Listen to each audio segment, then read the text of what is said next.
about to hear are of the hosts and do not reflect the management of CaveRadioBroadcasting.com. Good evening and welcome to Down the Rabbit Hole. Today is Thursday, September 29th, year of our Lord 2016. This is a Gen Pop Media production. Brought to you by the usual suspects, our very worthy cause, the DCD Foundation. You can find them at the dcdfoundation.org. Awesome organization.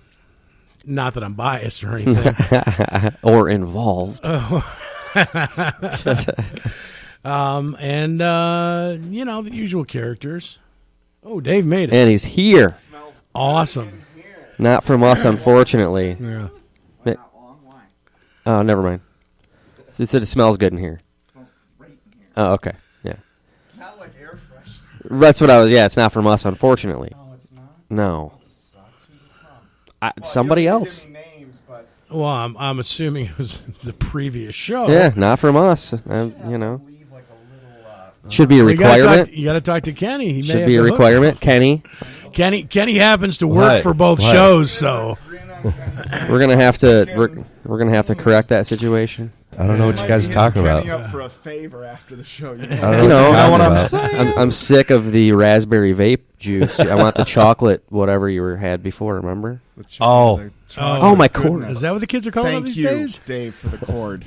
No problem. No, the vape juice I had. Yeah, duh. What do you think we're talking about? I know. Jeez. Yeah, vape. Yeah. What are you Duh, guys yeah. talking about? What are you talking I'm about? talking vape. I'm talking. All right, Where's good. your mind at? Come on. We're on the Joe. same page We're then. all in the gutter over here. We're on the same page You then. guys, this is supposed to be a Christian show. You guys ever wish it was like a sports show? No, No. Yeah, no. no, I No, don't. there's enough sports shows. I don't know. I was listening to Kenny sports probably radio does. on the way up here, and I'm like, sometimes, especially during football season, I just want to Sports in Michigan, though, I mean, what's there really, okay, so Michigan football, unless they're number one, they're underachieving.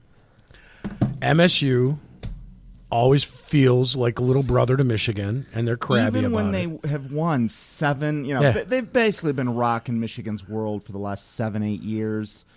And I'd love they to just see those always programs feel- face. Actually, when they're both healthy, Michigan is just perennially always beating them. Yeah. There was a window where, through some horrible administrative decisions, Michigan. Yes, Brady Hoke.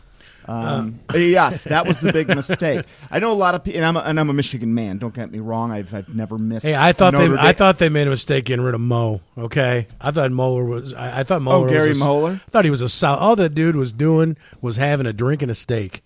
Did you hear the tape though of what he said when he was in Yeah. that? I'm like, oh man. Well, he lost his It was job. Mel Gibson bad. Rich Rodriguez. Rich Rod. Wow. So now I know he gets labeled as a bad coach, but you got to understand he's bringing in a very particular philosophy. Well, right. He had to completely restock the roster. And the dude, had he stayed at Michigan, we would have become a powerhouse in that type of spread I would tend offense. to agree. I In would fact, tend to his agree. players, in spite of Brady Hoke trying to fit a square peg into a round hole, went 11-2 in his first year with Rich Rod's really his first grown-up recruiting class. And Brady Hoke was a disaster. Like, you could actually see, like, because I played and coached, you look at technique on the line. Things like most people just follow the ball on the screen. I'm always like looking at the corners to see the details. These guys weren't getting better week to week, and I was just going to my girlfriend at the time, just going, oh, this is going to be torture. Because it's going to be years of torture. Yeah, and it was years of torture after years of torture, because you had to live through Rich Rod bringing in the personnel to run what he wanted to run. So he got better and better and better, but there were some bad years there. And I think it was game 2 of his first year when people were like, Rich Rod's got to go. Are you crazy? He's got to go. That's where I started to be like, oh my, even like some of my diehard Michigan alum buddies. And I'm just like, you got to give this time, man. I mean, we have a ground and pound team, and we need to get like small, fast guys all over the place. So just as they were starting to improve, I'm just like, don't get rid of them now. We're going to end up in another 3 years of hell. And they just didn't get a top-tier coach, Brady Hoke. But I mean, other than that, it's the same old thing. The Lions are pretty much the Lions. As long as the Ford family owns the Lions, they they're will the Lions. never could be competitive. The Tigers could They could get to the World Series. They will lose. Why? Because the Tigers get to the World Series and lose. That's what they do. Well, I wouldn't say that. I mean, 68, 84. So they're doing another 5 or them. 6 years. If you think about it, there's how many teams in baseball? 32?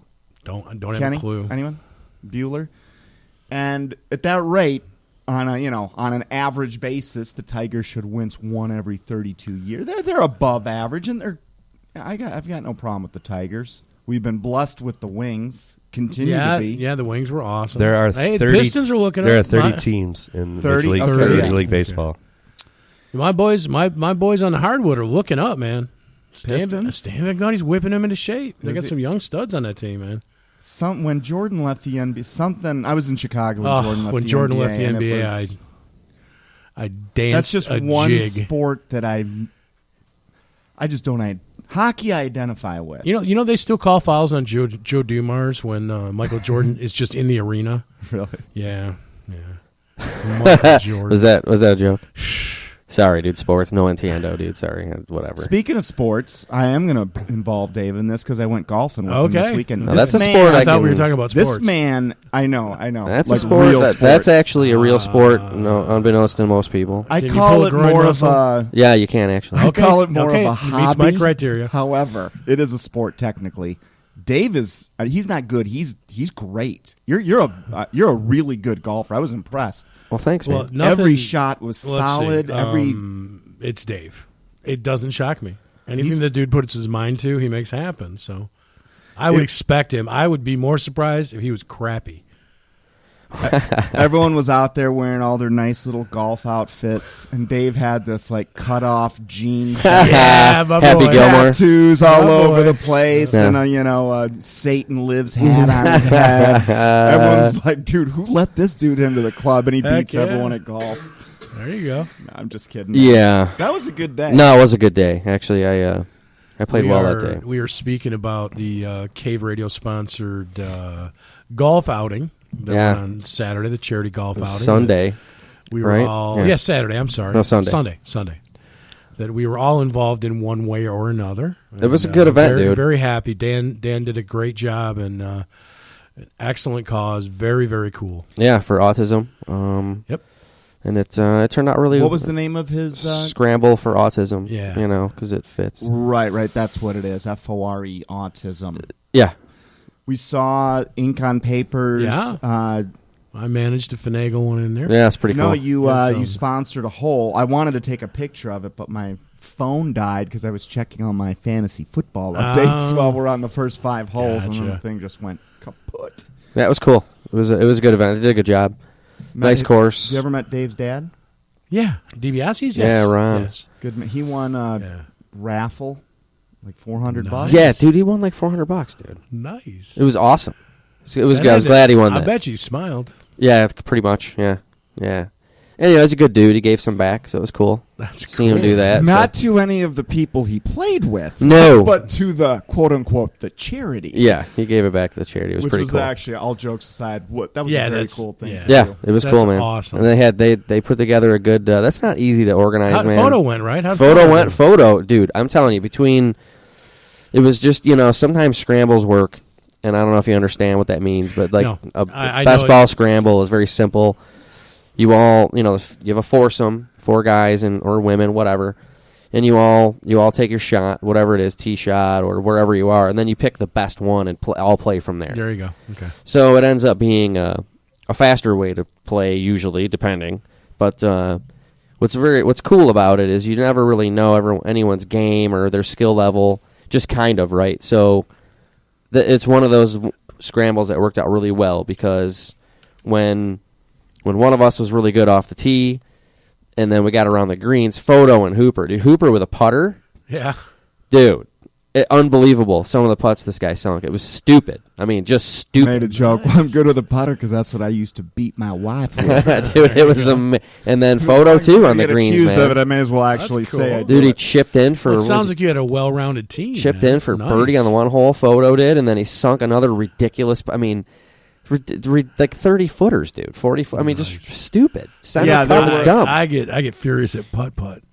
It was incredible, dude. It worked out really well. It was a good, and nice. I think we golfed for the skill level of the group. I mean, we scored really well.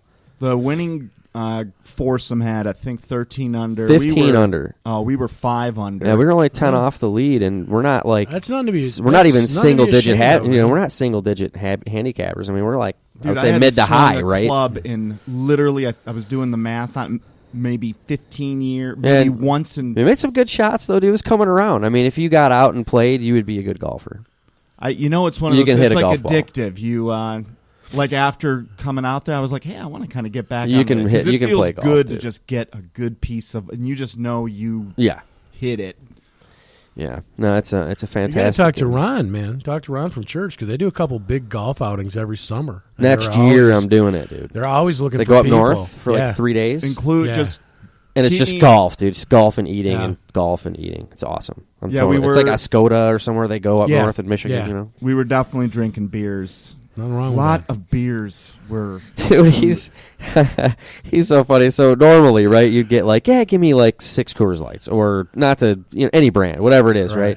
Dude, we're looking in photos cooler, and he's got like Mike's Hard Lemonade, Coors Light, Labatt Blue. It was like literally had a bar in the car. You could choose anything. You got like Two Hearted Ale in a can. I'm like, what?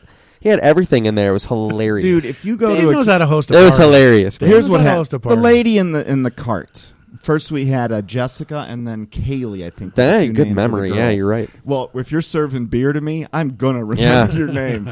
So she pulled up, and she opens up this massive cooler, and it's like a candy store. There's all these different kinds of beers. Now, if you go to a candy store, are you just going to load up on like, I want 50 licorice? Are you going to be like, no, dude, I'll have a couple licorices Yeah, and yeah. some chocolate and give me some gum, Some and bonbons. I want assortment.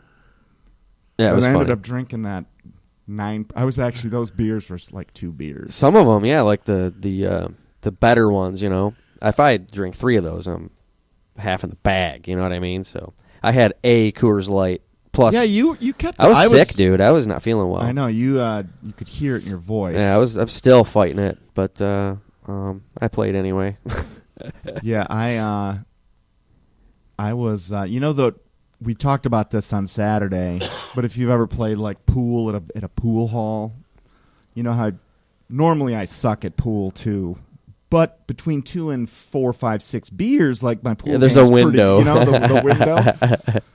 And I same completely applies on a understand golf that. yeah, course. yeah. If you find the sweet spot, you're rocking. But then as soon as it's a fine line. I mean, a little before and a little after, it's it. You fall off. Yeah, I totally get what you're talking about. That's why I don't play guitar at church, because I think it would be physically impossible for me to play guitar sober. Without any. And I just don't know if I could drink half a No, fifth but of Jack before 10 o'clock in the morning. Oh my! Do you like wine? Funny, like they know you and your family and kids, but then they ask you to do some church thing. You show up like all in your black outfit, hammered.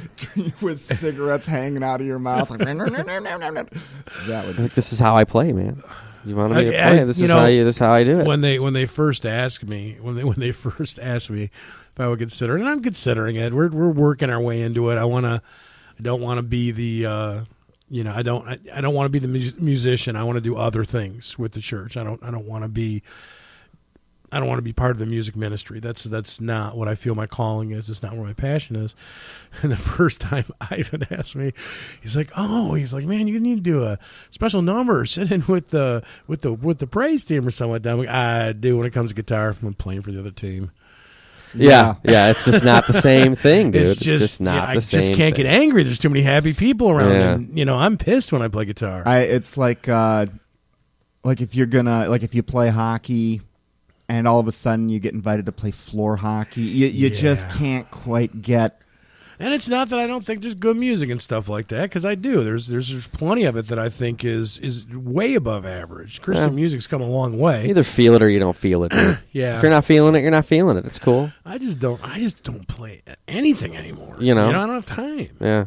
Just the term Christian music is so Yeah. unsexy on so many. Actually, being a Christian is pretty much Totally. unsexy. It's a total buzz. Yeah, unless you appreciate it for what it is, you're right. It's It's kind of like, all right, whatever. It's hard to be, because as guys, you still have this like like bad side. I mean, we're guys, you know. We're taught to kill for our dinner, and we're taught to that's fight not. But when that's we're not bad. backed Though. up into a corner. You know, Yeah. at least a lot of guys are.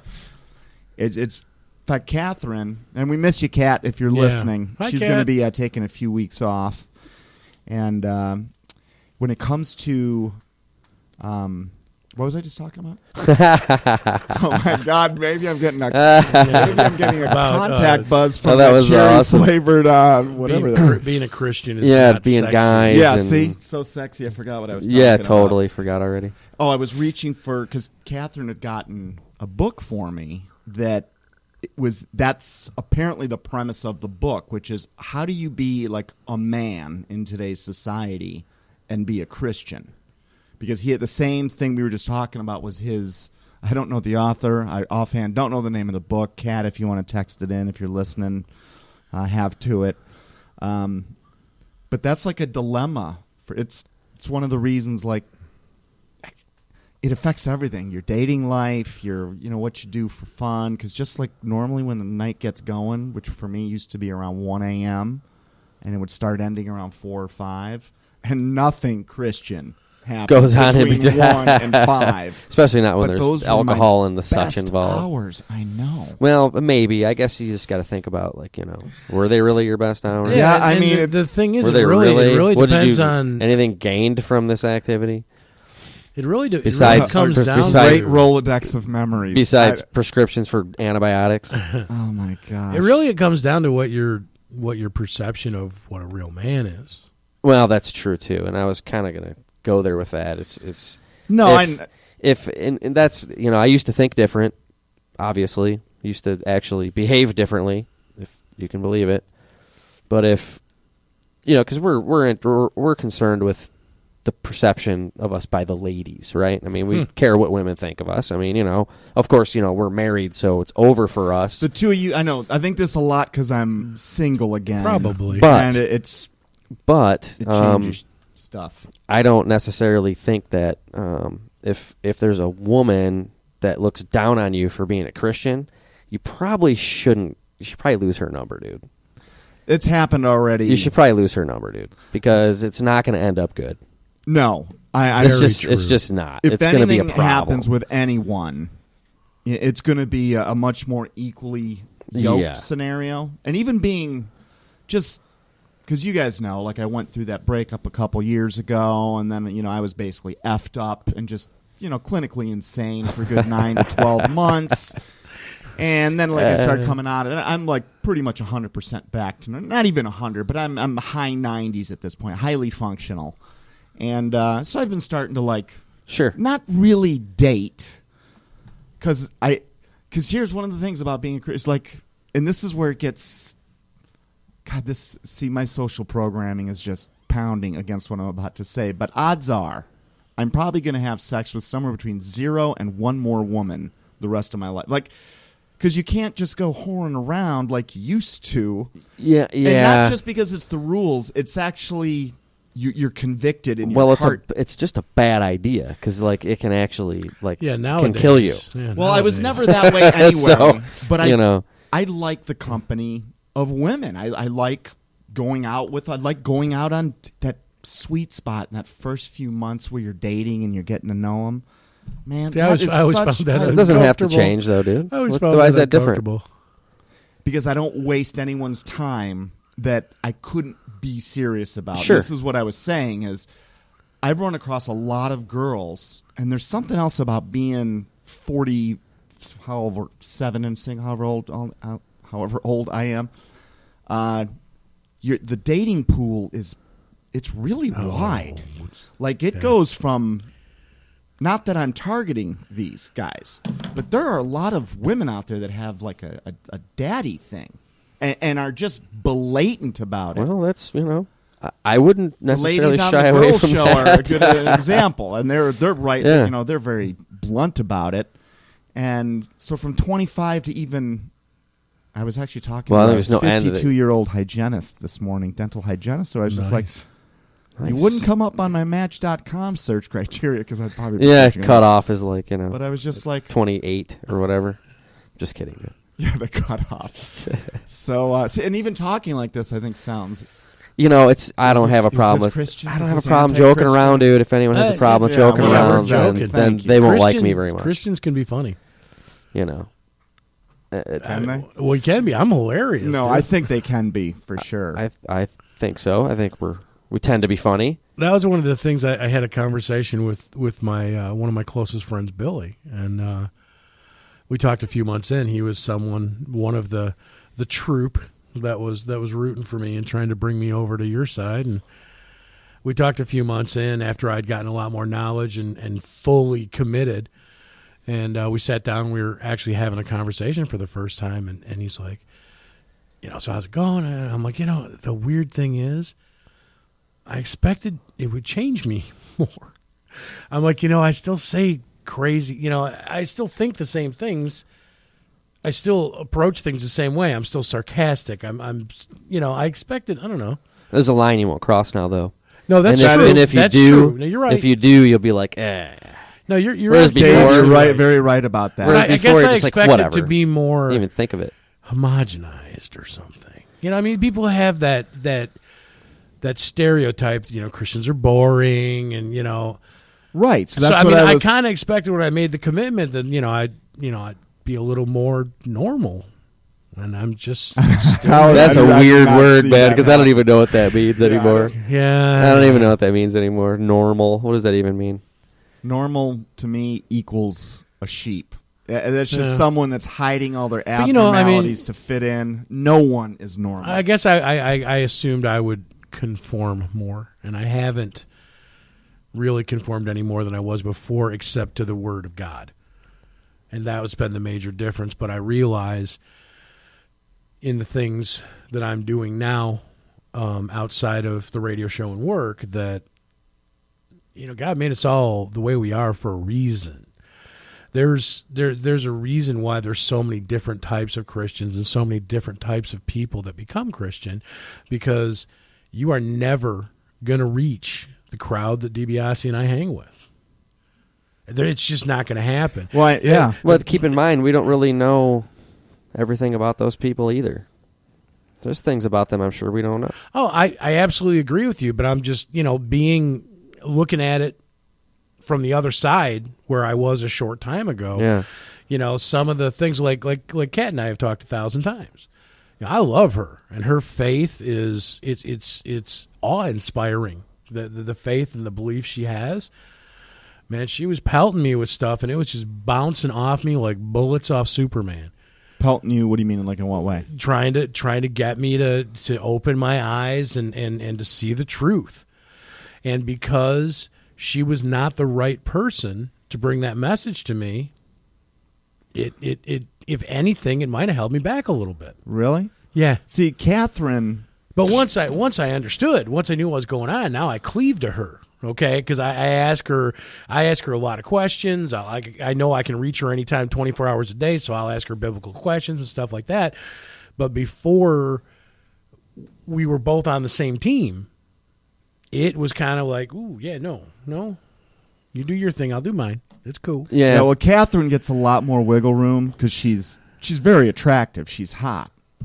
I mean, there's nothing I wouldn't say on the air, and if you're listening, Catherine, you know this too. So guys are going to always put up with a lot more BS. Yeah, not me. Or unless you're on your whatever unless it you're on is. your third marriage, the middle finger goes up really quick with this guy. But that's just me. This guy would be. He's referring to himself as this guy. He is the third guy he was referring to. But you never, the dynamics of it are interesting because you don't really know all of that stuff you're talking about bouncing off of you. If that may have, and I contend that it actually did play part in where you're at now. It didn't repel you. I think it had. I think it's I'm not all gonna these disagree all with these that. I'm not gonna pieces kind of disagree with fit it. together in ways Yeah. sometimes we don't Yeah. even realize. You know what I mean? Like that's in your mind whether you heard her say it. Now you may have rejected it at the time, Right. But I mean, now yeah, it's- a seed was planted. Totally. I totally contend that's the case. And this is actually, I really do have come to believe, and again, there's terms I'm still getting my arms around, like the body of Christ. That's one of those terms. I I don't know why I don't like using it, because maybe it sounds too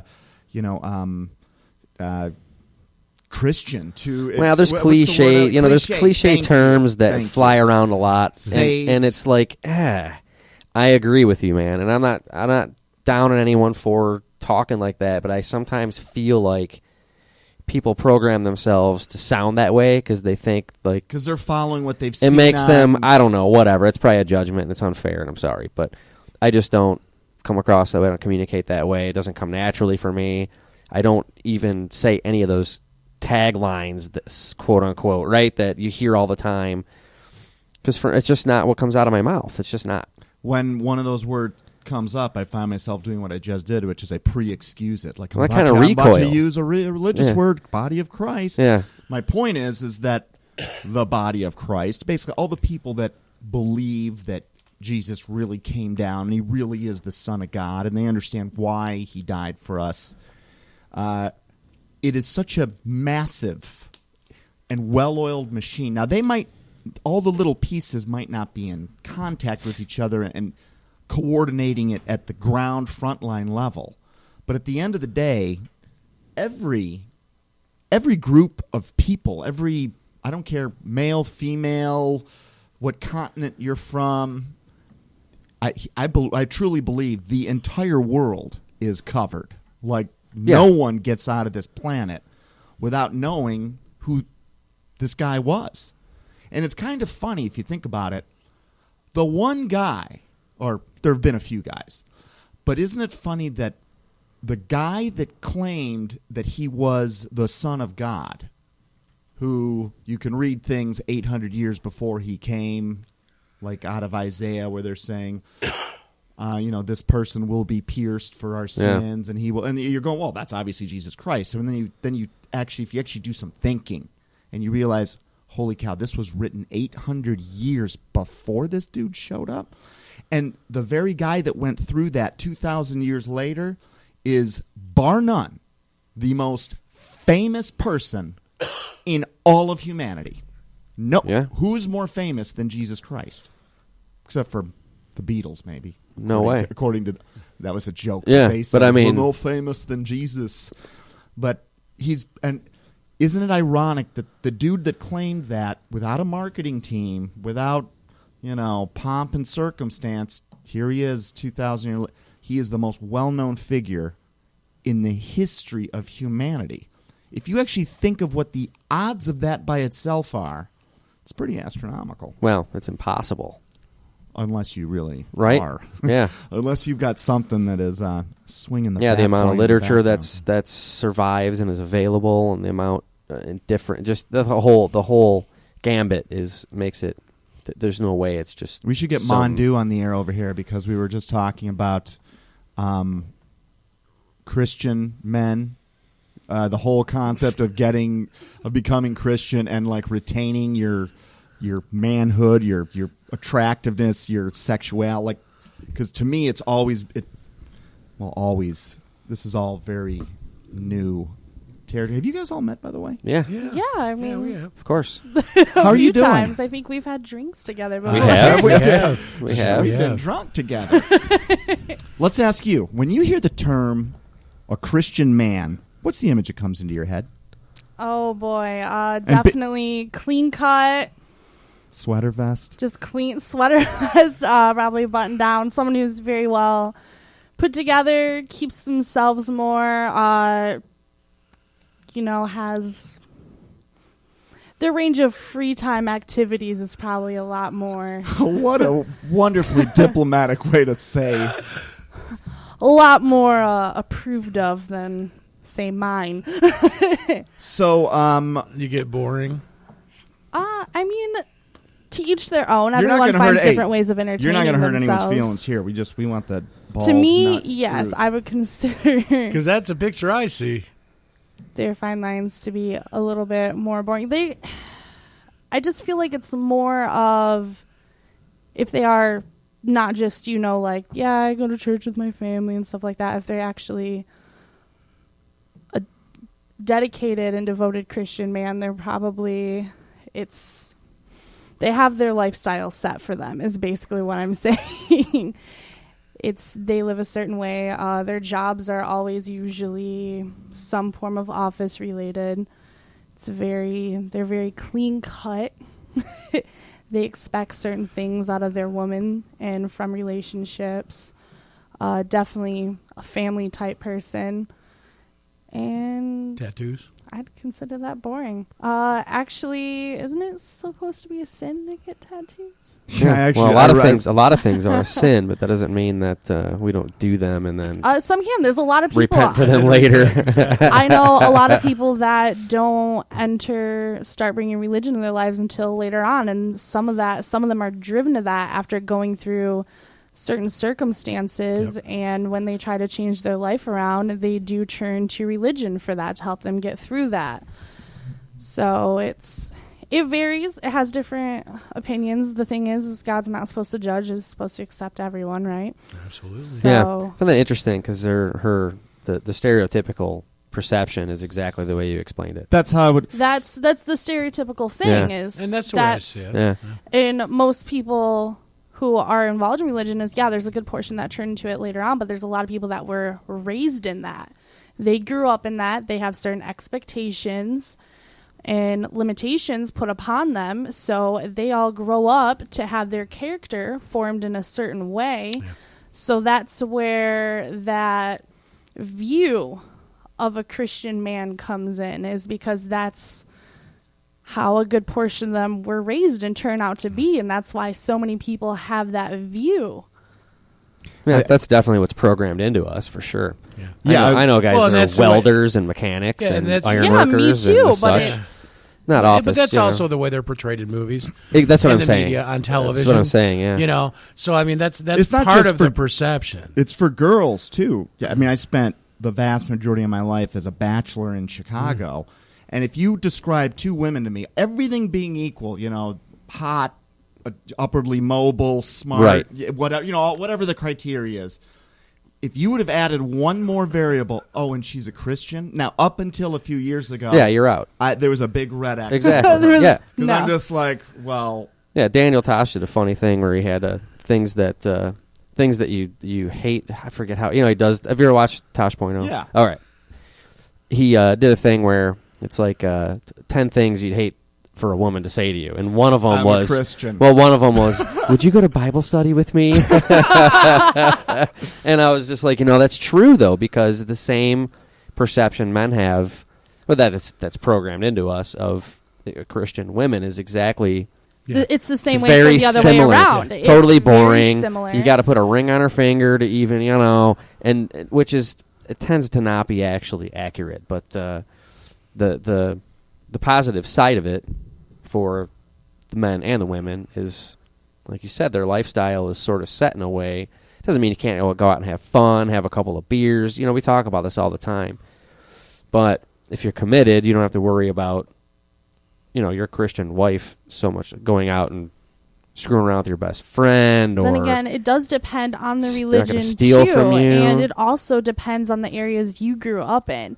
If you grew up in an area where religion is such a big thing, it is exactly like that. You have limitations and rules. You can't. Most of that's fake, and I don't even like using the word religion. Well, it's like the Southern Baptist. My grandma's actually a Southern Baptist. She can't wear She can only wear skirts and dresses. She's not allowed to wear pants, shorts, any of that. Like it's. Well, is that a geographical? That's geographical. Or is that age? That is geographical. Well, it's not so much age. She was originally a Christian, but she did convert to Southern Baptism when she got married, and she had all these extra. Which is Christian. I know, I love, but she was a Christian, but she converted. It's not so much that she did change. She changed churches. She changed denomination. Her lifestyle did change in a way. She considered it. She was converting from just her original beliefs, and now all of a sudden she had still her beliefs, but there was still these extra limitations and almost expectations put on her as she was, when they were just going through her engagement, all of a sudden she had to start changing the way she did things. More things were expected of her. So she's like, it's like almost like I'm converting to a new religion. Like it's the same thing, but it's, so when I do say things like that, I'm not meaning it in an arrogant way. I mean, that's how she we're not taking perceived it that way. it. No, Yeah, and but discussed Howard, you it had, with you have, I me. think, had a good Yeah, question. what was she before she became a Southern Baptist? probably the typical, right? I was a Catholic, child. Catholic, She was a Lutheran. Satan's follower? Yeah, probably. Yeah, Yeah, probably just Catholic. I Probably. think she was. yeah. I think it was No, just actually, Catholic. I take back what I said, because if she did convert from Catholicism, Mom, Then she close really your did, ears. yeah. She really did She convert did convert. to Yeah. Christianity. That's how she From- felt. She's from like, it's. Satanism. Yeah. She's like, 'cause she was talking with everything, like, because I love my grandma to death. She's just this little tiny German sweetheart thing. And Oh, maybe she was German, Lutheran. Lutheran. Then. Probably She- Lutheran. maybe she was Lutheran. Yeah. I can't really remember. It was a very long time ago. I was a child before those days. But she was talking with me, and like after my grandpa passed, and she's like, yeah, being with him changed my life in a lot of ways and stuff. And then she was talking about how just her religion, how even after he passed, she made the choice to stay with the current church and continue with the Southern Baptism type way of life thing and stuff. And she's like, it's different. It was like, it still is the same basis of the religion, but all of a sudden they have different expectations from you than some other churches might expect. Right. So Right. Including other Baptist church, because you Yeah. wouldn't probably realize that we're actually members of a Baptist church. Yeah. exactly. Like not not You would everyone's the never same guess that. either. This one, however, was a little more. But do you guys consider yourselves religious? It's a weird word for me. That's hard. But I yeah. mean, I don't. I had this conversation with my pastor last night. Actually, I don't consider myself a Baptist. Yeah, I don't. I consider myself a Christian. Well, I mean, I go to a Baptist church. Yeah, I mean, I would say But- if people say, "What do you?" I would tend to say that I'm Christian. But if they ask, like, well, I would say that I'm Baptist then, because the definition of that is pretty simple. You just believe in what the Bible says about baptism. It's pretty clear. Whatever. I mean, I I gotcha. But it doesn't matter. I just think that I have issues I- with denominations Exactly. anyway. So do I. That's my problem. Yeah. That's why they all I get a don't little want bit right and Exactly. a little bit wrong. It's right. That's and including not one of the them has Baptists, a too. monopoly on. And that's one of the things that we deal with is that with religion comes doctrine, and doctrine is man-made.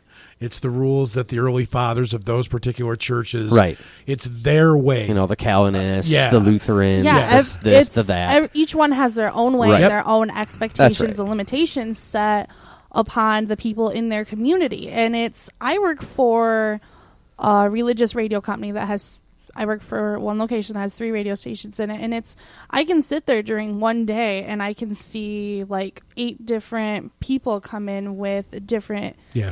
views and opinions on things, and that's how it is.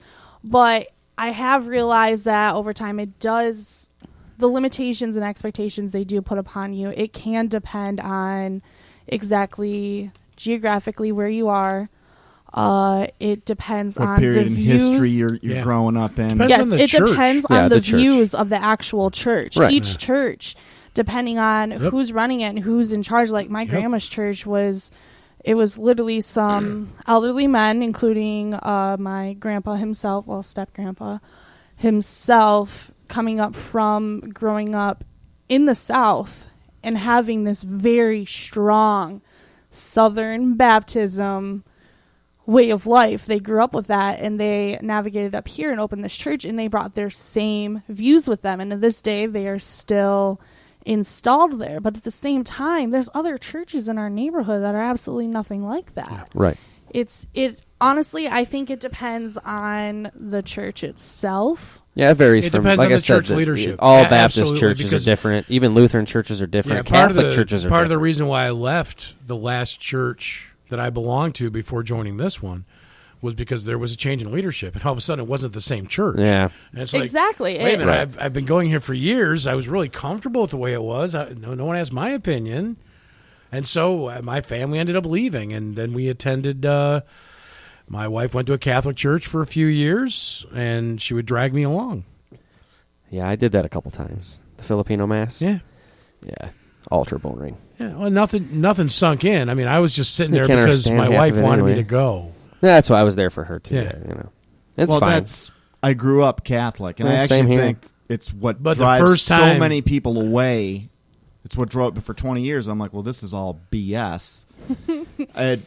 You never actually study right. the Bible or the words that's right. that are in there. You You read 3 paragraphs. There's the first reading, second reading, and then the gospel. And that takes a total of 2 minutes. You do that 52 times a year. This is a 1,000+ page book. You can't even. But there's a lot of change. You never discuss it. Yeah, and the other 90% of the time, it's a repetitive ritual, which I read all over the place is not at all what they're looking for. Right. It's like memorizing math. Not really supposed to. I want to show my mom that passage because Jesus says that people that pray these repetitive prayers are heathen. I'm not telling you what to do. No, She's just saying. Just saying, Mom. I know change my ways, Gordo. I do things my way. God bless her. I love that woman. Is, I will say one thing for my wife though, being the Catholic of our family prior. First time we went to Bethlehem we've never stepped foot in a Catholic church again. Yeah. She found what she was looking for too. Yeah. Yeah, we saved both of them. Awesome. If it was in my living room, my attendance would skyrocket. Well, that's true. We just can't fit the whole congregation on your couch, Dave. It's understandable, dude. Couch, we can squeeze them. It's in. far for They're all you, dude. Skinny anyway. That's all a those really little Filipino. They're all stick figure girls. That's a far grip for you, dude. It's a pretty big drive for you. It is. I mean, it's far to go if you were going every week. Are you mocking me? No, I would not go to Grosse Ile every Sunday for church. It's too far. It's too far, dude. There's no way. I go once in a while, just like what you do. It's cool. I mean, you were baptized in there, so you're kind of like in anyway. So I hope everybody I am. likes you. Yeah, for sure. I hope, I know, You have the hook up there. Totally. Well respected, I think. Absolutely. I will say this. You're on the panel, which I thought was awesome. Yeah, that was awesome. It was awesome. It didn't feel like much, but it was fun. No, it was really cool. Awesome. It was great. There's what was I going to say about? Now someone else say something. I lost my train of thought. You think I've been vaping all day? I wish. Yeah, nope. So, how many floods did you hit on the way down here? Hit or glide over? There were a few. It's pretty. Lost control. It's pretty of the wet. car a It's few pretty wet times. out there. It's pretty wet out there. And plus, when I start to get late, I turn into my. This is what I mean. I don't fit the conformist Christian view because I'm an asshole. I'm honking at old ladies because they're not doing 90. Let me just tell you, if I have to lane, drive a car in heaven, I will be expelled. Yeah, dude. What I am quicker to do is the minute I say "F you, you mother," I'm sorry, Lord, for saying that. Please forgive me. That's what I was trying to say. It amazes that's the me key how difference. bad some of the areas down here flood. It's Well, it's remember pretty the low. one time you were here with us too. The one night it started just torrential downpouring, and it only rained for a few hours. And by the time we left, Heather, she drives a lifted Jeep, and her vehicle actually started drift away at one point. Oh, hydro! That's right. We texted that night. That was yeah, the because I wanted to make night. sure you got okay. And that was because I so awesome. You're like, did you terrified. get home okay? I'm like, yeah, dude, I sailed home. It was Yeah. awesome. gonna Floated text- halfway, but it was I'm awesome. gonna text and make sure you got okay I because forgot about all of that's us, the night, yeah. we hit extreme amounts of floods, and you're like, yeah, I was fine. I'm like, what? What? Our Yeah. area was terrible. I hit 3 spots. I actually stayed at a friend's out in Westland last night. I haven't been out that way, so I'm like, I don't know how my drive's gonna be home. I don't know which way I want to go because it's still raining. They were collecting water out there. That's It'll for sure. it'll recede. Yeah. It's just low. It's not. We're not really that high above sea level here. A couple hundred feet, I think. Do you guys want to take an earlier break and then actually we spend can. the last hour talking about something with some meat on it? We can do that. Or no, or override me. I'm good, dude. Dude, I'm yeah, you easy. just call the I'm shots, easy. man. I'm good. Let's do it. Let's go to break, pay a few All right. bills, let Kenny do his thing. What bills, by the way? You always said, what bills are we paying? I don't know. I heard it on another radio station. I thought a What do you think? stereotypical radio host is supposed to say that. Pay some bills. Hey, and Ken, then, why don't you wake up and play some commercials, huh? Someone's going to make good on some promises. Welcome back. This is Down the Rabbit Hole. We're going to start our second segment, get into some stuff Dave wants to talk about. We had fun catching up. I on the just first one. literally go, what do you guys want to talk about? So, whatever this topic is. Here's one that just came to my mind because I saw his name. You guys know who Bill Cooper is, right? Yeah. Yeah. So after our show last week, or maybe sometime in the last week, I remember there was because we're putting this quotes book together. And somewhere along the way, I'd read a quote from Ronald Reagan when he was in Air Force One that this ball of light, that type of UFO, the one that was over like the Temple Mount that everyone saw, that World War II fighter pilots, they used to be called, I think they were the ones that were referred to as the Foo Fighters, or that I believe so. There's something in there, and I'm sitting here watching this. This is not what I was going to bring up here in a second, but a lot of guys that were on B-17s, bombers, they have a crew of 11. These orbs of light would follow the B-17s during World War II, and these guys were like, we didn't know, we thought this was a German high-tech weapon. And along the way, I came to figure out, this shit's been going on for, long before 1947 Roswell. This is in old paintings. It's all over the place. They've been here forever. My opinion. I don't think these are little green men from another planet. So I went looking for this Ronald Reagan quote because I wanted to get the exact quote, and because all of these quotes, the internet is littered with quotes, and half of them are completely made up. BS, or they're exaggerated, changed. Or they're changed, or it said John F. Kennedy supposedly said that, but it was really Robert F. Kennedy. So I've been really careful to go get actual citations, like who's the news agency that reported it. It has to be something you can look up in a documented, recorded source. So all I remember is like, I should include what a president talks about, how he asked the pilot of Air Force One to go off course and pursue this orb of light that he saw as the president of the United States. So I go looking for this quote. And I came across, apparently, and I could have this wrong, I have not vetted all of this, but just in 2015, after some 30 or 25-year moratorium or something like that, a bunch of papers were released. I've seen this as well, yeah. Now, if we're talking about the same thing, and these are actual conversations that were had when Reagan entered office, and through a series of briefings, I know Caspar Weinberger was one of the people there, some ufologists or whatever they were called. The rest of the guys who were in these meetings their names weren't even released to the stenographer that was there, who was also, all of these people had to have a particular type of security clearance above top secret, whatever that means. And there were certain questions that couldn't be answered with everyone in the room, so some people would have to leave for Reagan to get the answer. And it's information about our interchange with quote-unquote intergalactic beings, is that information is so compartmentalized across our military, there's no one guy, even the president, that's aware of it. And by the way, folks, if whoever has the highest security clearance, that's who's really running the show here.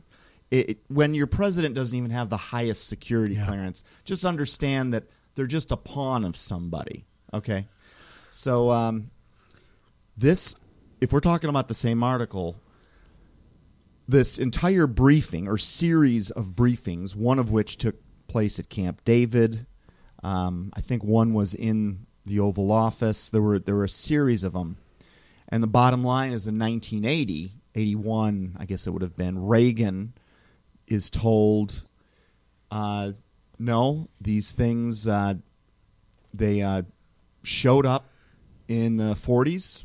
Truman dealt with them. Eisenhower dealt with them. He was given this history that dovetails with the Greada Treaty that Eisenhower apparently signed at Edwards Air Force Base, which I don't think was the name of it at the time. And here's what's fascinating. So they break down the fact that these things are real. The president was told in this briefing that they'd identified 5 species of aliens, including the tall Nordic whites, the small grays, the tall grays, the reptilians, and apparently 4 of those 5 were friendly, and in the president's briefing he was told they don't pose a threat to our security, But the fifth group, the reptilian ones, these guys are incredibly hostile. This is the briefing that he was getting. And Reagan's blown away. He's just like, oh, okay, I've got so many questions. I don't even know where to begin. But he's like, I knew it. I knew there was something there. You know, because he's a human too. Sure. It doesn't matter if you're a president or a welder. You know, you don't. You're still a human being. You're going to react the same way to these things. And they had 7, or maybe it was 9, a bunch of theories of what the origin of these creatures were. Apparently we learned a lot because what Reagan was briefed on was that in the Roswell crash, there were actually 2 crashes that same day, one in Roswell and another one nearby that never got news. There were 2 dead alien bodies and 1 live alien that they ended up naming Eben, as an EBE, extra biological entity, and Eben was the name that they used for him. And over this creature, this thing, whatever it was, lived for several years in, apparently, they didn't say where it was. The president wasn't even allowed to know where this material was housed. This is where I'm like, okay, whoever knows. Right, yeah. I'm like, sir, that I can't tell you right now. You're the president. I will tell you, but there are 3 people in this room that don't have that security clearance. So president's like, okay, don't worry about where we housed this guy. Tell me about what we know about him. And apparently this entity, this creature, befriended one of the medical, American medical people that were working with him, and they started to learn each other's language. They learned our language much more than we learned theirs. We allowed this survivor to make 5 communications, apparently back to his home planet. Or again, this is what's in the report. I don't think this is really what was happening, because I believe that the CIA official that was briefing the president and the presidents themselves, they've been duped by the same thing, thinking, oh, these really are aliens from another planet. They themselves don't necessarily realize that these are the demons from the Bible just posing. But as they went through the 7 theories on where these guys come from, what they really are, one of them was that these are the fallen angels. So Reagan was given that as one of the options of, and one of our theories, sir, is that, these are the fallen angels discussed in the Bible and discussed in some texts that have recently come to light, like the Book of Enoch and, these other books, which, obviously they're in there. And I just thought that was fascinating. They didn't assume right off the bat that that's what the source of these were, and I didn't get through it far enough to find out if they ever came to any conclusions. But when you're only in office for 4 or 8 years, how much can you... It's kind of like a safety mechanism for the powers that be, because you don't need to assassinate someone who's going to be out of office in a few years anyway. So it was... You read it as a script. It was a transcripted report. So like if Reagan coughed, you'd hear a little parentheses, the president coughs. And the stenographer that was there was recording all of this. And what I can't vet is, I don't know if this is an internet hoax, forgery, or if it was real. Yeah, who knows? And I'm not going out and saying... I'd need to research it a lot further, but I do believe you could get to that answer. But let's just play hypothetical for a minute and assume that briefing really did happen, and we are seeing the actual transcript of several meetings that happened in the early 80s. And in there, I should also mention that, do you guys remember Reagan's Strategic Defense Initiative, SDI, which was better known as Star Wars? Yeah. All of that was a cover to build an interplanetary defense shield against this 5th hostile race of extraterrestrial visitors. And almost everything that's ever been done, including our nuclear arms buildup, which never even made sense to me as even a 12-year-old kid in the 80s going, okay, we've got 45,000 warheads. 3,000 wipes out all living creatures on Earth. Why do we need Yeah, they had enough to crack the earth 15 in times that? half more than once. Why are we like asking Congress to get appropriations so that we can do even more of it? But now, when you look back in history, and if this briefing is true, and Reagan, not just once, he was famous for doing it at a UN gathering in 80-something when he said, you know how quickly the world would come together if we were met by some alien hostile force. We would come together as one people immediately. You know, he's playing right into the New World Order's game plan. Not, I don't believe, as a guy that's in on it. I just, I think politicians to a large extent are, they're deceived just like the regular Joe on the street is. In fact, there are a lot of regular Joes on the street who know much more about this than people in our highest levels of government. Yeah. And, I just thought this thing was... So you've seen this. I've heard of this. And also a bunch of other stuff was, quote-unquote, declassified right around that, I think, 2015.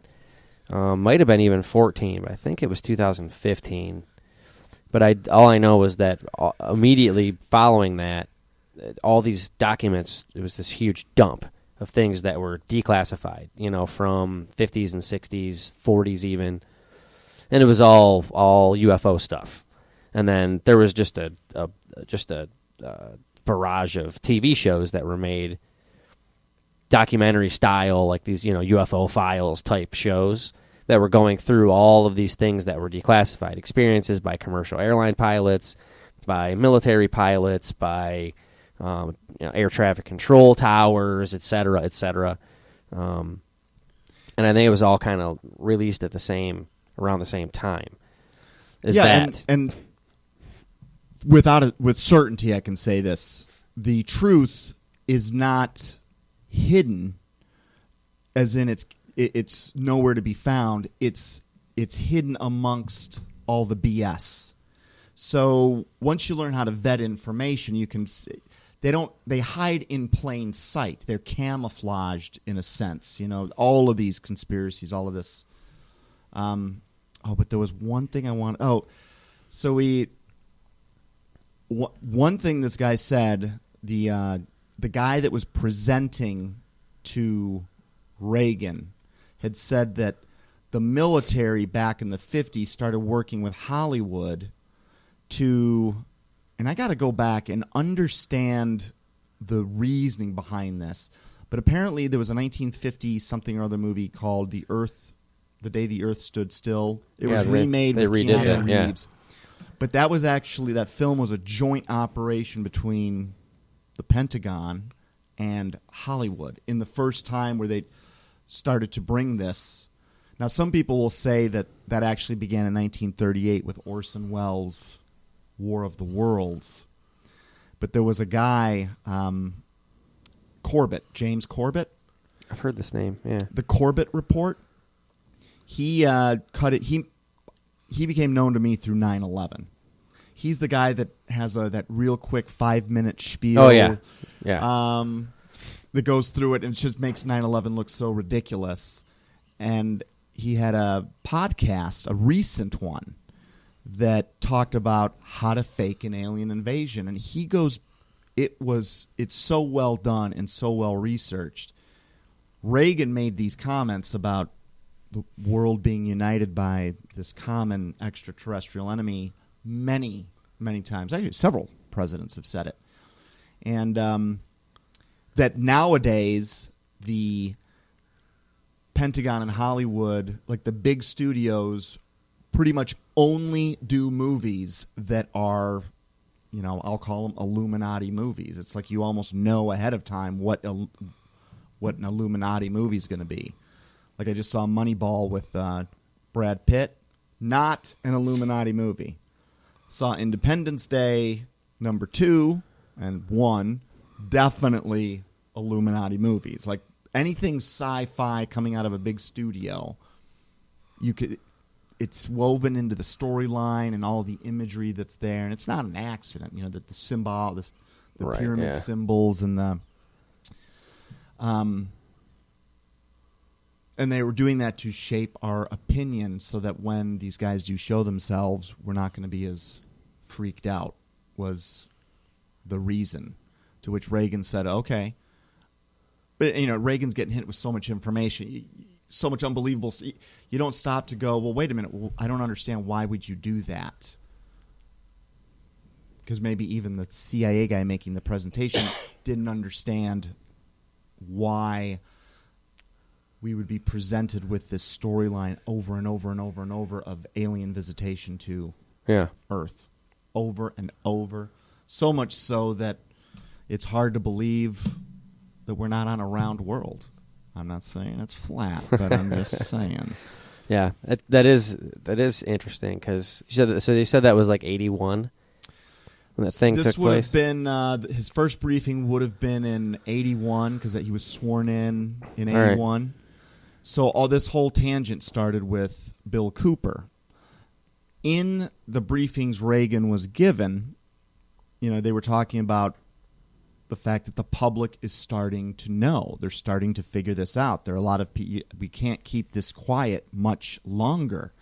And they specifically cited, they started talking about this guy, and I'm like, I know this is Bill Cooper. And at the very end, they gave his name. It was Bill Cooper. But they said, there is one particular man who's got us in a vulnerable position, Mr. President. He was in U.S. Naval Intelligence. He's actually interfaced with these guys. He's got a lot of intelligence, and he's been releasing it. And we considered whether to kill him. We considered whether to shut him up. We considered whether to hire him. But he's an ongoing concern for us. And then they said it was Bill Cooper, and which completely ties to what Bill Cooper was saying going back to the 80s. So This is two separate, because Cooper he started off his career saying, this is the guy, Bill Cooper, who he was in U.S. Naval Intelligence for I think it was the Pacific. He was one of the highest intelligence officers you can get. And yes, the Navy is deeply woven into our intelligence community. Don't think they're not. In fact, a lot of things are going on underwater that are hard for normal people to understand. And I was going somewhere with that. So they were worried about Cooper back then.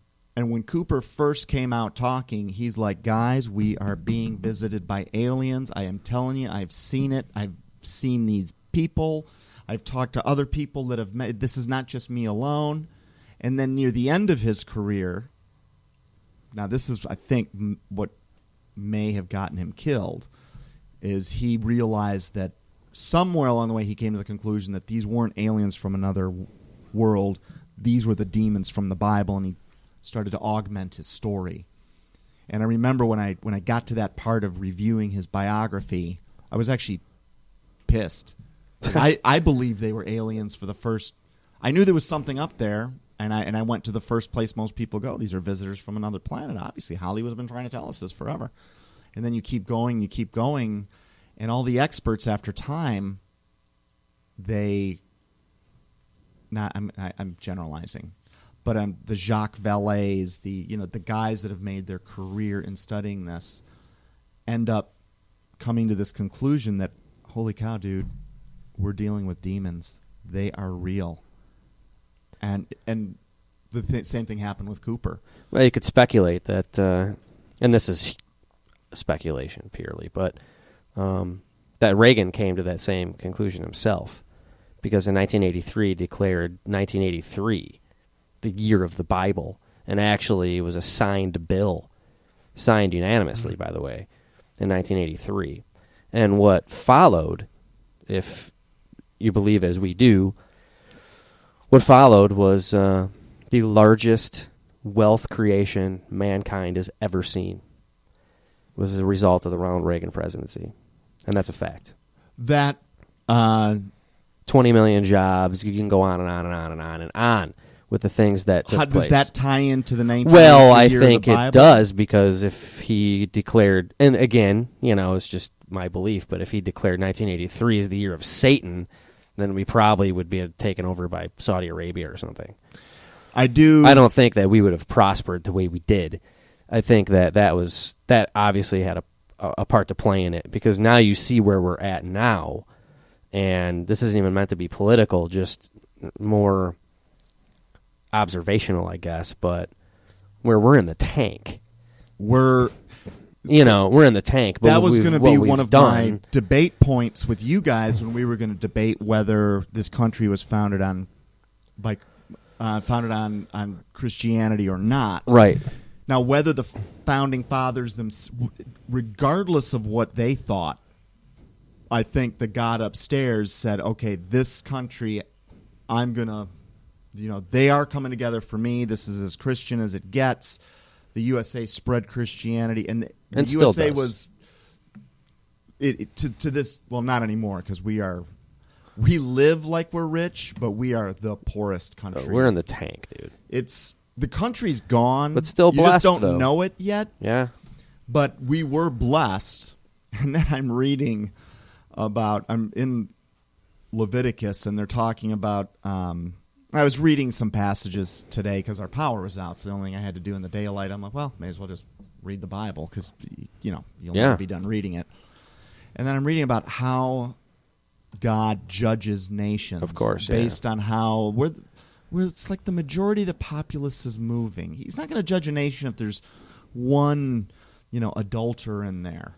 But he was specifically talking about, he's like, look, I pulled you guys out of Egypt because I don't want you doing what the Egyptians did. I kept you alive while I was in. Now, those Egyptians, they're going to suffer, okay? And they ended up getting 10 plagues and blah, blah, blah. And everything that he listed on what they did, with all the nations that have just, disappeared throughout history that we know existed, they all had this common denominator. They all fell into total debauchery. Yeah. And the USA, the list that they went through, I'm just reading it, and I made a comment in my little note Bible. I'm like, the USA we're screwed.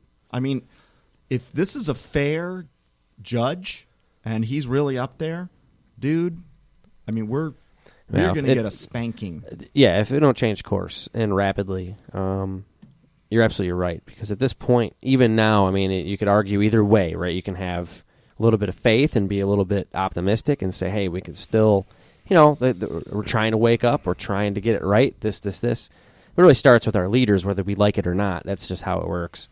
If we continue down this course, I mean, there's almost not enough money on the planet to pay back what we owe. Yeah. No, in fact, there isn't enough if you conclude unfunded liabilities. The only way to get out of that debt is it will take a miracle from God. Right. You're going to need a man that believes God is real. And with whatever power the president has, the first move, like if I'm Donald Trump, the first thing I would do is launch a nuclear attack and wipe out the Rothschilds, the Rockefeller. They need to be wiped off our planet. And when they're wiped off, all that debt's gone. And then we start printing our own money. But these people have their own Air Force. I mean, they've got advanced technology that even our government doesn't have. Like, it wouldn't even be that easy. Like, if the president ordered a nuke strike. It's not something we can do by ourselves, right? That's the thing, is you really need to change course completely and really surrender, not to our enemies per se, but I mean surrender. If you had a leader that came out and said, look, guys, all right, and we really can't say it wouldn't work because I don't believe this has ever happened. But if it just came out and said, look, guys, look, here we are screwing up so bad. And as a nation, we have to repent. As a nation, we have to we have to stop this secular nonsense that's going on, and do give a sermon, basically. It's what saved. What would happen people say, well, that's crazy. It never would work. But you can't really say that because Right. no one's ever tried this Right. in modern history. Modern history, no. It was done Of course. in history. Yeah. Now, the Hebrew people lived in two nations. Israel was the nation of the north, and Judah Yeah. was the nation of the south. They were both screwing up, both nations. And God's prophets were telling the leaders of each, these two nations at the time, you're in big trouble. You got to tell your people to do this. You're getting warnings. And it was whoever it was, I want to say Jehoiakim, but I'm not sure which king of Judah, which is now called Israel today. It makes it a little bit confusing. The northern kingdom did not repent. That's who was carted off. I mean, that kingdom was wiped. The king of the southern kingdom, and it wasn't like a King Solomon or King David we would know. This was one of the Jays. And he came out and said, essentially, it'd be like Obama coming out and saying, people, you guys want to know what is really going on in this world? There is a God. Jesus is real. Right. We need to get on our hands and knees and pray because with all of our defense budgets and all of our human ambition, we can't stop what's coming. Now, that would, a lot of people would revolt, and he might not even get reelected. But do you know how many millions upon millions of people would turn to Christianity based on that? Perhaps If Obama said it, I mean, there would be exponentially more. Yeah. And Because he's the one you expect to say it the least. And I would say that things would almost instantly change. it would be this is why... That's what needs to happen. This is why, Donald, I'm going to get off my ass for the first time in a few elections. Now, I know Hillary is with the dark side. For sure. Without a doubt. I've seen... This isn't an opinion. It's a fact. And I've started using Dave's argument. I was having a spirited discussion with two very intelligent, relatively conservative people. And, of course, that's a bad disclaimer for what I'm going to say next.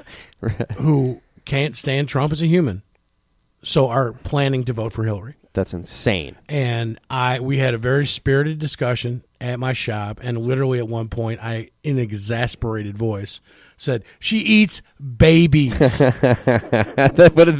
their reaction? Oh, they looked at me like, yeah. I'm like, no, I'm serious. No, like I'm really eats them. Like really eats them. Yeah. no, she has... And I begged him. I begged him to consider Al's platform, the thing that me and Dave talked about a few weeks ago. I'm like, do whatever you want, but how can you, in good conscience, vote for her just because you don't like Trump? It's fine. Don't vote for Trump, but don't vote for her because you don't like him. Trump might eat babies also, but there's a question.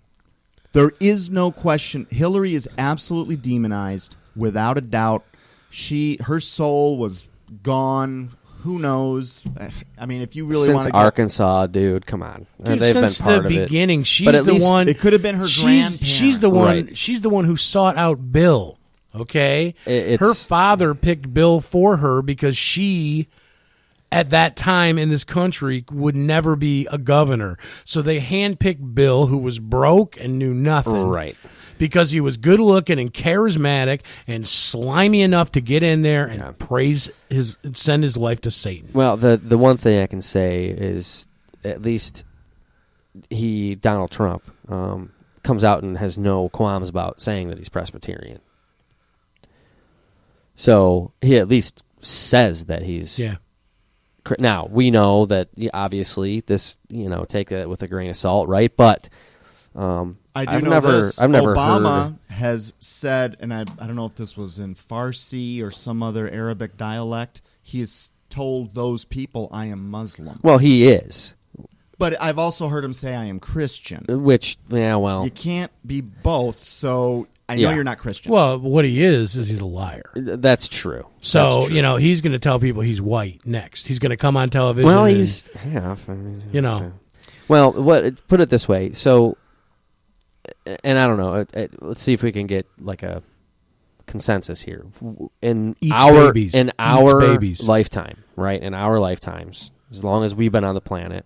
Well, I don't know.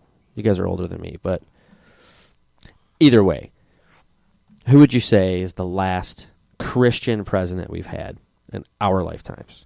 our lifetimes. since we've been alive, and this should be easy with what we Reagan. just got talking. Yeah, I about. was going to Reagan. say Reagan. Absolutely, no question about. Yeah, this. Reagan. Yeah, no question about this. So, have we? It's funny if you go through them now. Since they progressively they've been getting more evil, have they not? Yeah. They're so good at lying now through their teeth. I mean really Yeah, bad. but I think that we regressed under G-Dub because I'm not saying he didn't lie constantly, but he was not nearly as brazen and believable as Bill Clinton and Barack Obama. Yeah, I mean the guy was a thief. Let's face it. I mean, he is who he is. But again, are they progressively getting more and more dark? And I mean that in the aspect of your soul. I mean, they are getting worse and worse and worse. Oh, I think. I mean, that's just my I couldn't theory. Especially if our next president is named Clinton. Yeah. God help And, us. you know, God, so- God help us all. conspiracy circles on the inside have always talked about how Hillary is a higher-ranking member in her Masonic hierarchy than Bill ever was. Oh, And she God really help was us. running the show behind Yeah. the scenes. And that's how these guys operate. Yeah, like Bill's a the driver front man, for Rudy dude. Giuliani. God help us all. Rudy Giuliani's limo driver is a higher ranking member than Giuliani. You can see Giuliani defer to him on many press conferences.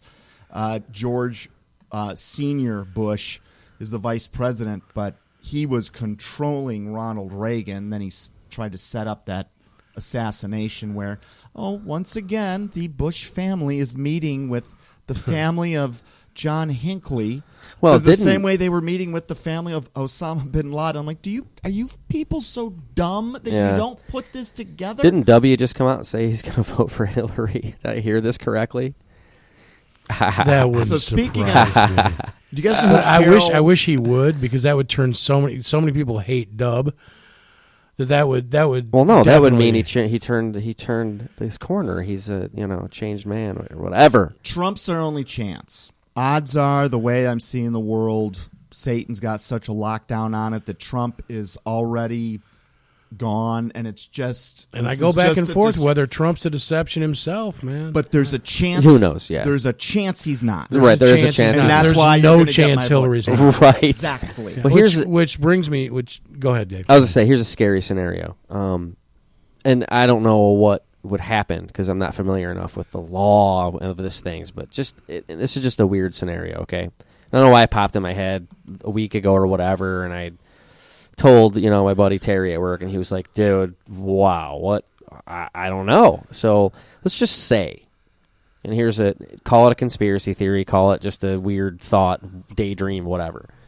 Let's say Hillary Clinton gets elected as president Right. in November.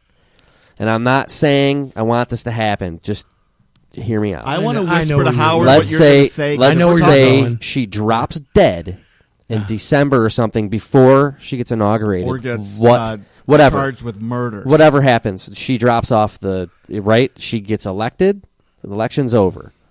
Then, because of her health and all these things are thrown out there, let's say she drops dead. And I'm not suggesting that I want this to happen, because I don't. That's not me.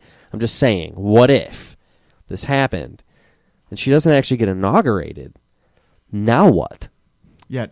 Does Kane or her vice president, does he become? No, because she's not president. She's not Does the sworn president? Does Obama declare martial law? He Obama stays would in. stay. And then what? What's my vote been this whole time? Third I know. term. Third term. Yeah. You've been saying it for I'm years. sticking But with it. would that not be? I mean, think about that. This could honestly easily happen. And what are the mechanisms in place to handle this situation? Interesting, because a lot of those laws of the the passing over of power have been changed in this most Obama of them have. presidency. Yeah. Yeah. So, So that's frightening. do you guys know who Carol Quigley is? The name sounds familiar. I know Quigley Down Under. Okay. Carol Mike. Quigley was a professor at Georgetown, mentor of Bill Clinton. Okay. Now, Quigley has 2 quotes in this upcoming quotes book of ours. Here's one of them. Now, we were talking about, the Clintons. Are they just long gone and sold out to the dark side. Absolutely. In fact, I think it was Ben Carson at the he Republican called that National out too, Convention that said there was an author who praised Lucifer that was one of the inspirations for Hillary, and he's like, so you guys, and he's saying this to the crowd at this convention. He's like, do you guys understand? You get it? We're about to willfully elect a woman that praises Lucifer. Right. Okay? Will you wake up, people? And I mean, we're in such a fog. I mean, people are just... Most people are just like, oh, my God, they're here just we in a go. coma. Whatever. And it doesn't even matter if it is a neurosurgeon that almost ran for president talking in front of millions of people. But the secret is getting out there. And someone had said that Trump... I think it was Catherine, that one of her sources had said that Trump had been converted to Christianity. I heard was this. saved just 3-4 months ago. Yeah, I heard this from... don't know if it's true, impossible to vet, but I actually heard Bob Duco talking about that he had heard that somebody inside... And I had, through completely different sources, read, and I don't remember exactly where, I'll have to dig through my notes, but I had read that the advisors, the panel he was putting together... that's true. That if you looked into all of that, all of them are devout Christians, the people he has advising him right now. Yeah. It's funny. But so you can never run on the platform I'm about to present. But behind this, let's just say I was running for president and, I was doing all the things to socially be voted in as the president. But what I would have in the back of my head is my first executive action is to order the arrest and prosecution of everyone behind the central bank, shut it down immediately. Now, this will cause some sort of... And I also would do a preemptive strike on all of these bloodline families that are the true rulers behind the scenes, the ones that all of these presidents and judges and mayors that we've quoted on this show millions of times that keep talking about the real rulers of Washington, the ones that are hidden. I mean, they're Luciferians. They are Satanists. And I don't think God would have a problem with that. No, he wouldn't. God wouldn't, but I don't know if the army would follow your... Well, considering the deck's been stacked. There are divisions in the army. But we've got several layers of problems here. 350 generals under Obama have been they've flip-flopped, man. Oh, yeah. And his guys have been put in. Oh, yeah. You can go online and see testimonies of soldiers that know exactly what's going on, and they're like, look, we're being trained to conduct martial law and to shoot Americans. Oh, this goes down to sight. Local muni and they're like police stations. I mean, and there are these soldiers just saying, I just want the American people to know there are many of us that take our oath seriously, and we are going to defend, even if it means shooting against our own military, because we're not going to let this happen. This is what the plan is. So we were talking about Quigley. Down under. Professor. Yeah, Quigley Down Under. Look, anyone listening should look up Dr. Carol Quigley, Georgetown University. Hey, what's going on? Here's one of his two quotes. Because this is modern day. This is not going so much back. Because in this book, we're following this theme. It's been there all throughout history. Just hasn't been necessarily broadcast. His quote was this. And this is from, it was either his book or this was the foreword in Clinton's. Who wrote Tragedy and Hope? Was that Clinton or was that Quigley? I don't know. I'm not there on the citation verification. No clue. Nonetheless, he said this. I know of the operations of this network. He's referring to this secret society. I know of the operation of this network because I have studied it for 20 years and was permitted for 2 years in the early 1960s to examine its papers and secret records.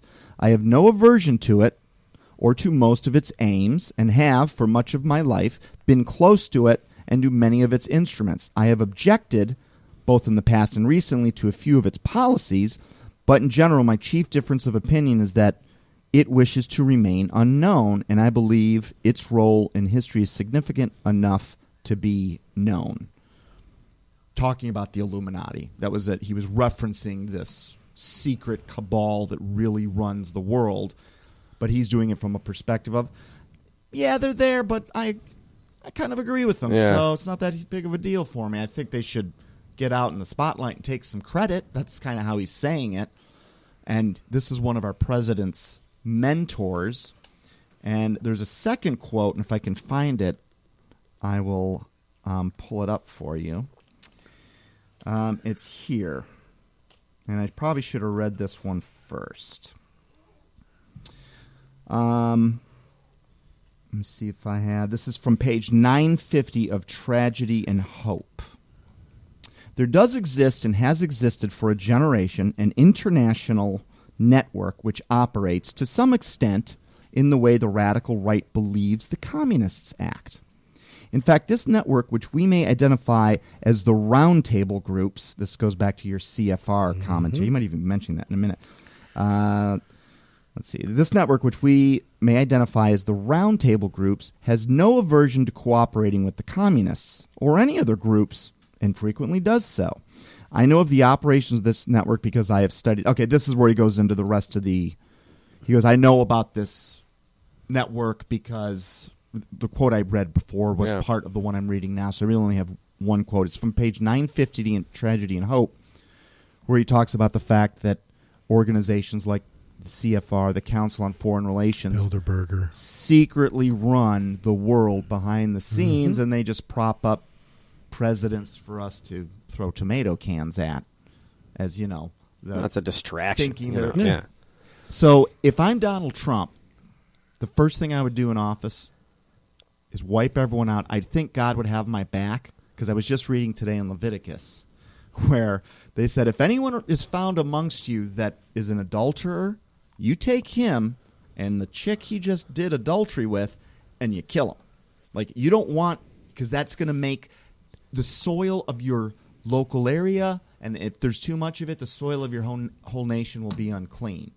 Then I flash backward to Bill Clinton, the mentee, what's the mentor, whatever, of Carol Quigley, who's asked by the mentard. Sorry, who's like, did you have sexual relations with Monica Lewinsky? Apparently, it was only a blowjob. Define you. Ass. Yeah, right. Yeah, and not just her, by the way. I mean, the guy Jennifer actually is a Flower, rapist. Yeah. Not just an adulterer. He's actually a rapist and has a there's signature. 33 on record.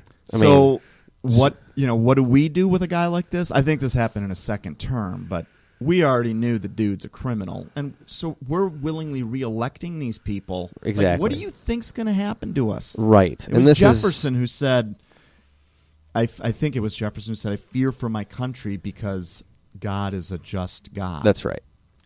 Was that Jefferson? Well, yeah, and I think something along those lines? Actually, if that's the same quote, he was referring to slavery. That's the quote I'm aware of. If God is a just God, then there'll be a price to be paid for what we are doing. He was referring to slavery, but of course you could insert any behavior in that slot, right? Activity. I mean, it fits, but. For sure, who we choose as leaders is a huge part of it, because it starts with our leaders, and most people don't want to accept that fact, but it's true that you could be, like we are. I mean, there's a lot of good that comes out of this nation, but it's overshadowed by the utter corruption and evil that I mean, you get a shiny gold ring, you throw it on the ground, and you take a shovel full of dirt and throw it on top of it. You don't see the ring anymore. You just see the dirt. Because that's what we're covered with all this nonsense that goes on. Well, I mean, if you think of it abstractly, and I was in this camp too. I mean, I'm ashamed to say, like, when we were launching cruise missiles into Iraq after 9/11, I was fist-pumping the television. Of course. But let's look at it from a different point of view. I am cheering the murder of innocent children. That's right. Because I'm on a safe little perch here in the United States, and I haven't yet ever seen war live. Now, I believe we're all going to see what we have done to other nations. They're all going to get turned on us at some point.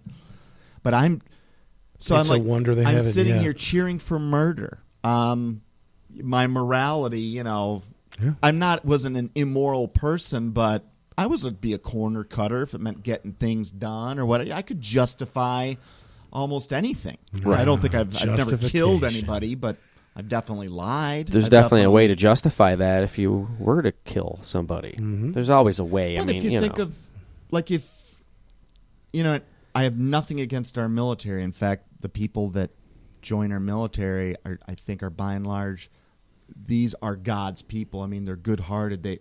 They're doing it because they believe the propaganda of, I'm going to go defend my country. Right. But when was the last time our military really, honestly, defended our country? We're an imperial invader. Since World War II, we have dropped bombs on 50-plus different nations. Yeah. Well, actually, Never been threatened. Our country is geographically impossible to invade. Not completely. Absolutely but it is. Mexico could invade us. You'd have to get to Mexico first. I mean, that's... No, I'm saying Mexico. We do.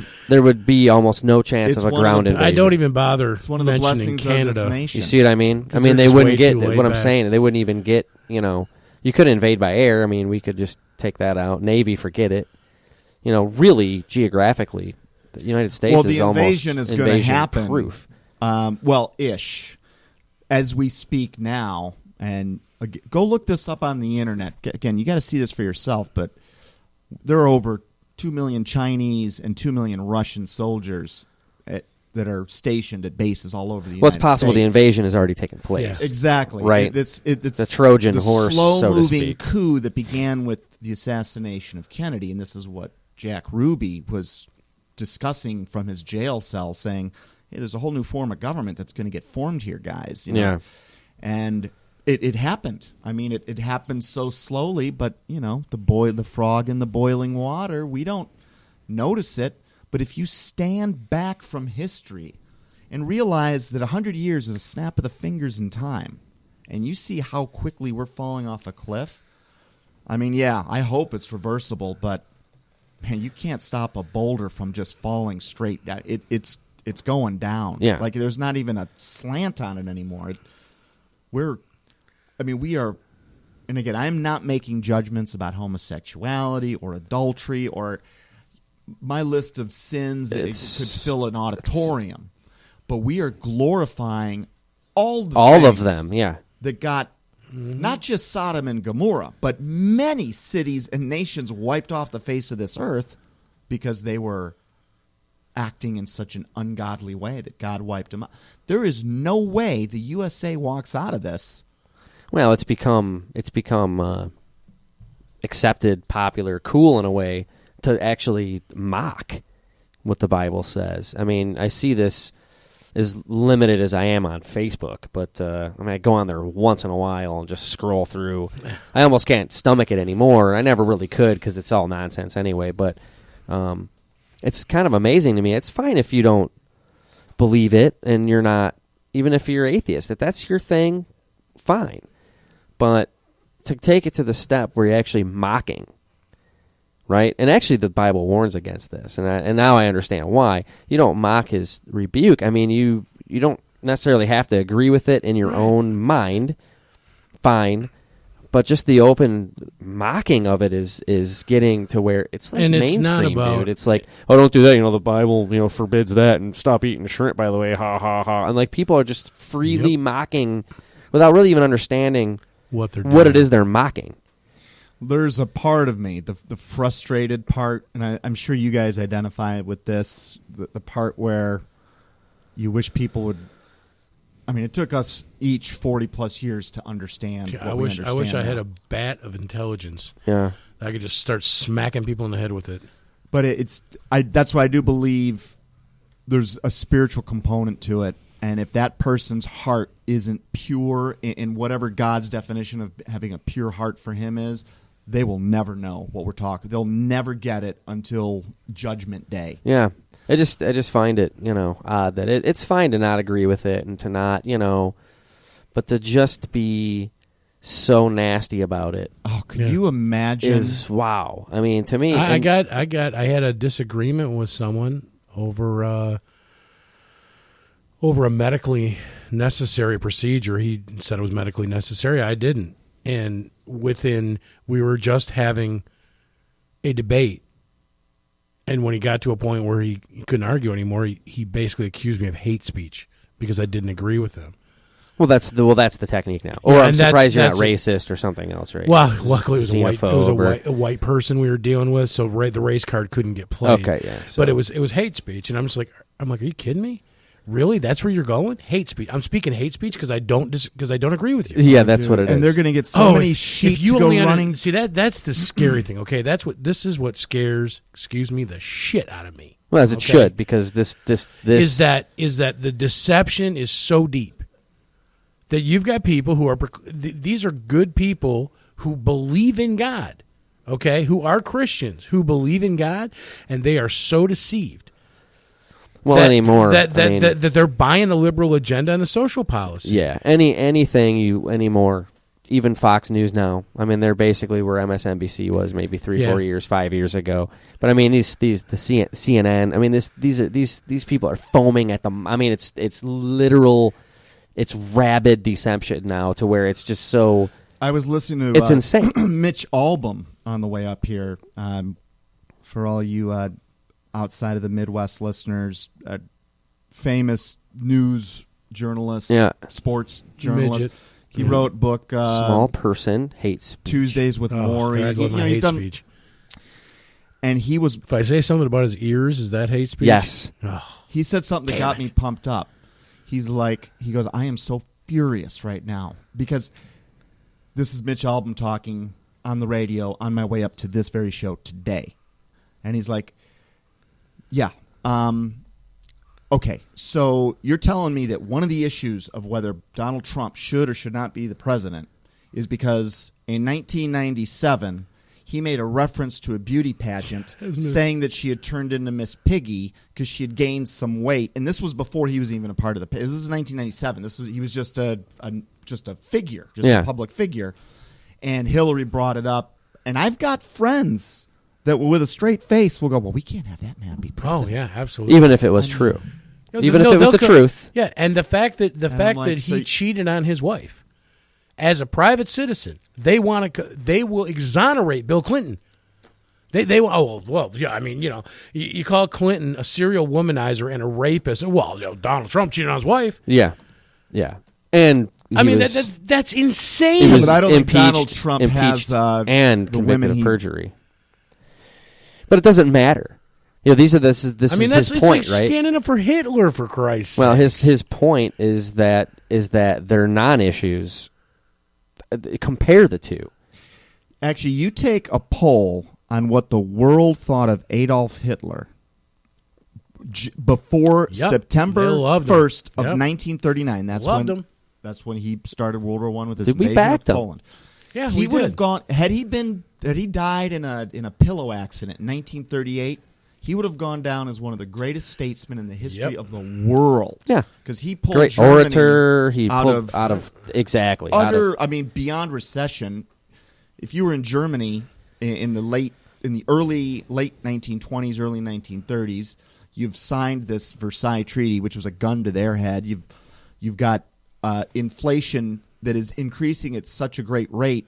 You get in a line to get food, and you've got $1 million in your hand to buy one loaf of bread. By the time you got to the front of the line, the cost of the bread had gone up to $5 million. Right. I mean, and that's not an exaggeration. No, not an exaggeration. Right. Starvation. You had no money from, and all of a sudden, all the bankers in the world decide to open up their pocketbook and we'll give you all the money you want. He arms, militarizes. Of course, he's now.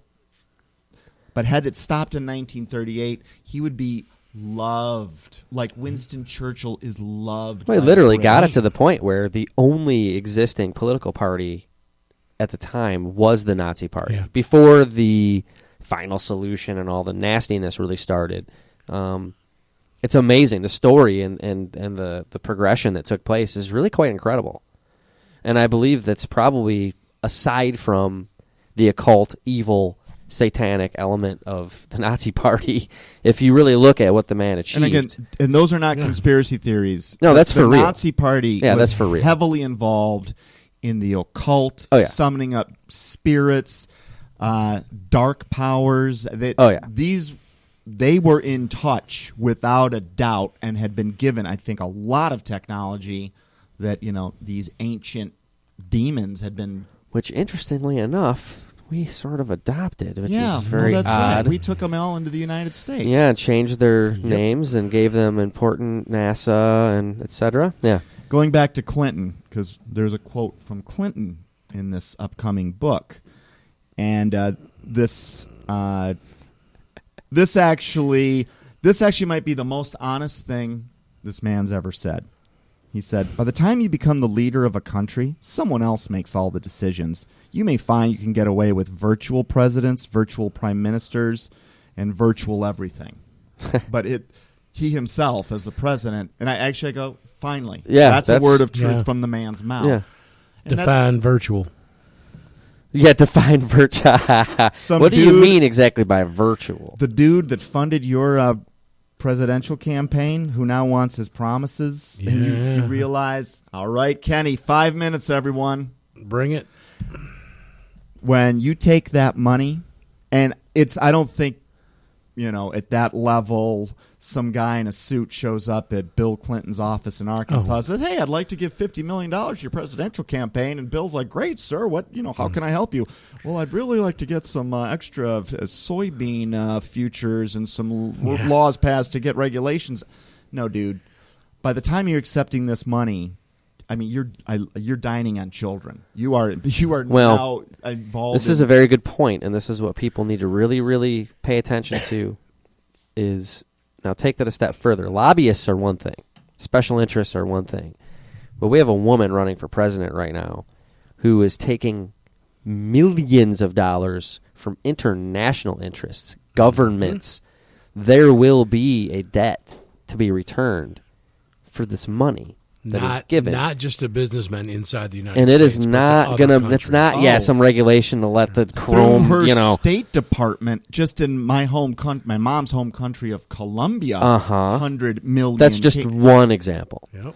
But then those things are actually actual pay-to-play incidences. Now we're talking about campaign contributions, etc., donations to the foundation, etc., that they're gonna want to collect on this, man. You know it. That's how it works. They're already. It's not like they have an adversarial position. Behind the scenes, they're already together. They just play adversaries. Yeah. It's like the World Wrestling Federation. It's exactly like that. They just play enemies for the stupid-ass crowd. Right. They hit you in the chair, and then in the limo we're having a beer going, dude, that was awesome. I know, man. It almost went unconscious. Crazy. I know. And you did bloody me up. I really did get really hurt, like but it's that. okay because it was part of the show. But there will be, and this is actually a quote from Donald Trump I thought was very good. He said, if you really want to know anything about Hillary Clinton, it can be summed up in one phrase, and that is follow the money. And then he said, and that's exactly what's happening, believe me. So I wonder what he's talking about there. This is what he's talking about. Go see a movie called. There's two movies: Clinton Chronicles and Clinton Cash. Yeah. Watch them with an open mind. Just watch them, and let your heart. It's unbelievable. So you're right. There's special interests that play here, and these are big dogs. We're talking Russia. We're talking most of the Middle East that are out there wanting to kill us. She's in bed with these people.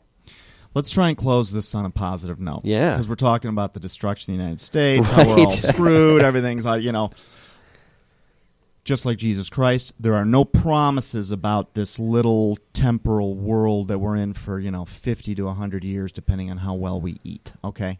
There's no promises about that. All his presence here ever did was a promise of what your eternity can be afterward. That's where your hope should be. If you don't believe there's an afterlife, you need to start... What am I looking for here? Just make sure you have your I's dotted and T's crossed, because if you're wrong about that one, that's where the hope of this message is. It's not on whether the United States remains as a whole country. That's probably not going to be something that works out in a way that we like in the future. There's a reason the Son of God came here, and it has to do with events that are unfolding in the world even as we speak. And we are coming to a head very, very soon. And if you don't make your choice before the time comes, You won't get the opportunity. Your soul is lost, my friends. So understand that message. Ignorance is not a get out of jail free card. I'm done talking. You guys have anything else you want to say? No, We're good, gonna man. close it. Happy it's- hour's up next. Beer I know, 30. I'm in the mirror. We will see Beer. you next week. We're out Thanks, on Kenny. time.